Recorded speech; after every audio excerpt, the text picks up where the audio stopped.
एक जिंदा सांप राजा की लड़की के पेट में रहता था। सांप ने राजा की लड़की को अपने वश में किया हुआ था। जब रात होती तो वो कुछ देर के लिए राजकुमारी के मुख से बाहर निकलकर जंगल की तरफ चला जाता और सुबह होने से पहले ही वो फिर से उसके अंदर चला जाता। राजकुमारी इस बात से बिल्कुल अनजान थी कि उसके अंदर एक सांप ने डेरा डाला हुआ है। अनजाने में वो पूरी तरह से उस नाग के वश में थी। राजमहल में किसी को भी इस बात की भनक तक नहीं थी कि राजकुमारी के अंदर एक 7 फुट का सांप रहता है। सभी यही समझते कि पता नहीं राजकुमारी को क्या बीमारी लग गई जिसके कारण वो हमेशा अचेत रहती है। बड़े से बड़े वैद्य और हकीम भी इस बात का पता नहीं लगा पाए। लखन जब राजमहल के अंदर गया तो उसने देखा कि वहाँ पर बहुत सारे वैद्य और हकीम राजकुमारी को ठीक करने के लिए लगे हुए हैं। एक कोने में खड़े होकर चुपचाप लखन ये सारा माजरा देखने लगा। जब शाम का समय हुआ तो सभी हकीम और वैद्य धीरे धीरे करके वहाँ से चले गए। तब लखन राजा के मंत्री के पास गया और बोला, मंत्री महोदय, सभी अपना प्रयास कर चुके हैं, अब एक मौका मुझे भी दिया जाए। लखन की बात सुन मंत्री उसे अपने साथ ले राजा के पास जाता है और लखन का प्रस्ताव राजा के सामने रखता है।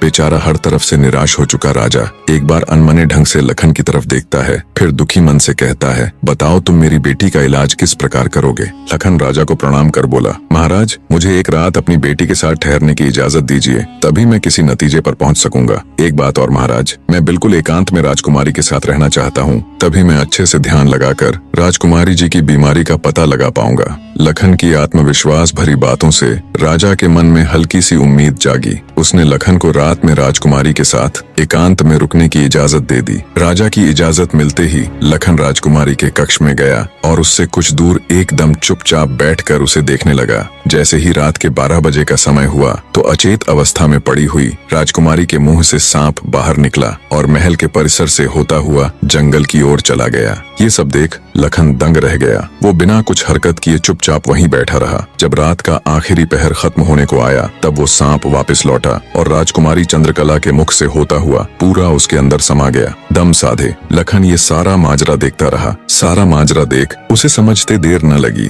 कि राजकुमारी की सारी बीमारी की जड़ ये सांप ही है। सुबह हुई तो राजा चंद्रसेन डर और बेसब्री के मिश्रित भावों के साथ लंबे लंबे कदम रखता हुआ अपने मंत्री के साथ राजकुमारी के कमरे में आया और बेसब्री से उसने लखन से पूछा, बताओ लड़के, तुम किस नतीजे पर पहुंचे? क्या मेरी बेटी ठीक हो जाएगी? लखन बोला, महाराज, मुझे राजकुमारी की बीमारी का पता चल गया है और ईश्वर ने चाहा तो वो जरूर ठीक हो जाएगी। आप मुझे एक रात का समय और दीजिए और मेरे लिए एक तलवार, एक मिट्टी से भरी हुई बड़ी सी बाल्टी का इंतजाम कर दीजिए। लखन की बात सुन राजा को बहुत सुकून मिला। उसने मंत्री को लखन के द्वारा मांगा गया सारा सामान उसे देने का निर्देश दिया। अब सभी को इंतजार था तो बस रात का।